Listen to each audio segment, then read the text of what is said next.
দিন অহা নাছিলে 4 তাৰিখৰ দিনা সন্ধ্যা এখন কাগজ পাইছিলোঁ মই চিঠি এখন পাইছোঁ এজন আৰটিআই এপ্লিকেণ্ট এজনৰ পৰা আবেদনকাৰী এজনৰ পৰা তেওঁ লিখিছে যে আপোনাৰ তেওঁ প্ৰায় কৰি থাকে আৰটিআই আৰু অকমান সুস্থ মগজুৰ মানুহ যেন লাগে মোৰ বোধ হয় তেওঁ লিখিছে যে আপুনি স্বচ্ছতাৰে কঠোৰকৈ বেয়া মানুহখিনিৰ বিৰুদ্ধে কাম কৰিছে বা পাব্লিক অথৰিটিজ সকলৰ আপুনি যি কঠোৰ নিৰ্দেশনাৰে স্বচ্ছতা আনয়নত সহায় কৰিছে আমি বহুত কৃতজ্ঞ আপোনাৰ ওপৰত আমাৰ পুৰা বিশ্বাস আছে যাই কি নহওক এখন আমি নতুনকৈ আৰটিআই কৰিছোঁ কেইবাটাও ডিপাৰ্টমেণ্টৰ বিষয়ে যাৰ পৰা শ্যামকানু মহন্তকে ধৰি কেইবাটাও নাম কৈছে বাকী কেইবাটাও বেলেগ বেলেগ অনুষ্ঠানৰ কথাও কৈছে তেওঁলোকে যিখিনি বিত্তীয় সাহায্য অসম চৰকাৰৰ পৰা পাইছে তাৰ বিষয়ে আমি এটা আৰটিআই কৰিছোঁ আৰু আপুনি যেনেকৈ অন্যবোৰ ক্ষেত্ৰত ইমান নিৰপেক্ষভাৱে কাম কৰি আছে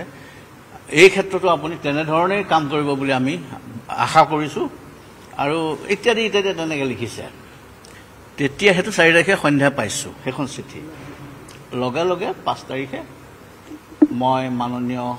মহামহিম ৰাজ্যপাল কাৰণ মই ৰাজ্যপালৰ অধীনত কাম কৰোঁ এই তথ্য আয়ুক্তই মহামহিম ৰাজ্যপালৰ অধীনত কাম কৰে তেখেতৰ ওচৰত গৈ এই চিঠিখন কুইকলি ড্ৰাফ্ট কৰি পেলাই তাত মই সেই কথাকেইটাকে লিখিছোঁ এখন চিঠি পাইছোঁ দ্য লেটাৰ ছাজেষ্ট ডেট এপ্লিকেণ্টে এখন আৰটিআই চিফ ছেক্ৰেটাৰীলৈ লিখিছে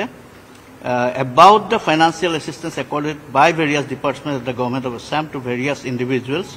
organizations, including Sri Shyamkanu Mohanto. He চিঠিখনত তেওঁ উল্লেখ কৰিছে while appreciating my integrity, মোৰ কথা তেওঁ লিখিছে and impartiality as the SCIC, the letter has appealed to me to maintain such professionalism while dealing with the RTI application pertaining to Shyamkanu Mohanto. তেওঁৰ ক্ষেত্ৰতো যাতে এনেধৰণে আপুনি কৰে It is also a fact that Shyamkanu Mohanto is currently in judicial custody. মই সেইটো কথা mention কৰিছোঁ লাষ্টত কৈছোঁ in order to uphold the highest tradition of impartiality, transparency and good governance exhibited in the RTI Act and the Constitution of India, I consider it to be in the fitness of things to demit my office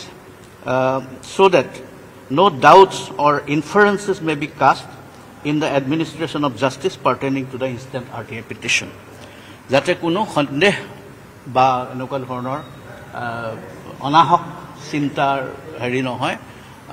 গতিকে তাৰ কাৰণে মই মোৰ অফিচটো ডেমিট কৰিবলৈ বিচাৰিছোঁ আৰু accordingly মই ৰেজিগনেশ্যন দিছোঁ মই ইস্তফা দিছোঁ সেই কথাষাৰ ৰাতি মই মাননীয় মুখ্যমন্ত্ৰী ডাঙৰীয়াৰ হেৰিয়ক জনাইছোঁ ইয়াৰ আগতেও যেতিয়া মই মোৰ অফিচৰ মানুহখিনিক কৈছিলোঁ তেতিয়া মই মাননীয় মুখ্যমন্ত্ৰী ডাঙৰীয়াৰ প্ৰিন্সিপাল ছেক্ৰেটাৰীকো কৈছিলোঁ যে এনেকুৱা ধৰণৰ আৰটিআই আহিলে মই কিন্তু এটা সিদ্ধান্ত ল'ম চাকৰি কৰা নকৰাৰ বিষয়ে সেইবুলি আগতেও মই তেখেতলোকক কৈছোঁ তেখেতলোকে মোক উত্তৰো দিছিলে হ'ব বাৰু আপোনাক আমি সন্মান কৰিম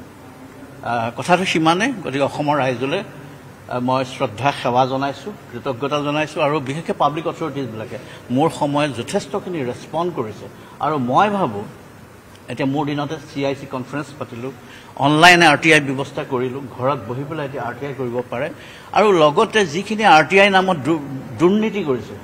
এক্সটৰ্চন কৰিছে পাব্লিক অথৰিটি হাৰাছমেণ্ট কৰে তেওঁলোকৰ বিৰুদ্ধেও আমি যথেষ্ট ব্যৱস্থা লৈছোঁ FIR কৰাকৈ ধৰি পেলাই বহুত কেইজনক বাৰণ কৰাকৈ ধৰি পেলাই আমি কিছুমান কাম কৰিছোঁ এনেকুৱা এটা পৰিৱেশ গঠনৰ কাৰণে চেষ্টা কৰিছোঁ যাতে অফিচবোৰত গৈ আন্দোলন কৰিবলগীয়া নহয় ঘেৰাও চেৰাও কৰিবলগীয়া নহয় আৰটিআই এটা বৰ ইম্পৰ্টেণ্ট ৱেপন এটা বৰ ডাঙৰ অস্ত্ৰ সেই পাত বিশেষকৈ গণতন্ত্ৰৰ প্ৰকৃত ৰূপায়ণৰ কাৰণে গণতান্ত্ৰিক অধিকাৰখিনি চিটিজেন্সৰ কাৰণে এইটো এটা বৰ বাহুপাত এটা অস্ত্ৰ আৰু মই মন কৰিছোঁ অসম চৰকাৰে বৰ্তমান অসম চৰকাৰে এই ক্ষেত্ৰত প্ৰকৃতাৰ্থত যথেষ্ট ভাল ব্যৱস্থা লৈছে আৰু আমাক কেতিয়াও আহুকাল দিয়া নাই আমাক বৰঞ্চ উৎসাহ জনাইছে এতিয়া বহুতে আমালৈ চিঠি লিখি থেংক ইউ জনাইছে বহুত ক্ষেত্ৰত দুৰ্নীতি কমিছে বা স্বচ্ছতাৰ আনয়নৰ ক্ষেত্ৰত আমাৰ অৰ্ডাৰৰ কাৰণে বহুতো উপকৃত হৈছে গতিকে মই সকলোলৈকে ধন্যবাদ জনাইছোঁ আৰু কেতিয়াবা কঠোৰ হৈছোঁ কেতিয়াবা খং কৰিবলগীয়া হয় গতিকে বহুতে বেয়াও পাব পাৰে তেখেতলোককো কৈছোঁ যাতে বেয়া চেপাই নাথাকিব আৰু আপোনালোক সকলোলৈকে ধন্যবাদ জনাইছোঁ থেংক ইউ জুবিন গাৰ্গৰ গোটেই তদন্তৰ বিষয়টো মই একো নকওঁ কাৰণ তদন্তটো ছাবজুডিচ বস্তু সেই বিষয়ে মই একো নকওঁ জুবিন গাৰ্গ মোৰ বৰ মৰমৰ মানুহ তেওঁ 10 জানুৱাৰীৰ দিনা আমি এটা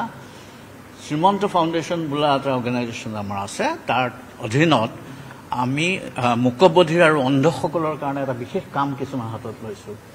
আৰু সিদিনা আমি ক্লাছ 9ৰ ষ্টুডেণ্টছবিলাকক আমি এডপ্ট কৰিছোঁ আৰু 22টা ল'ৰা ছোৱালীক আমি এডপ্ট কৰিছোঁ প্ৰতিটো 22টা এনেকুৱা অন্ধ আৰু মূকবধিৰ ল'ৰা ছোৱালী ঘৰলৈ মই নিজেই গৈছোঁ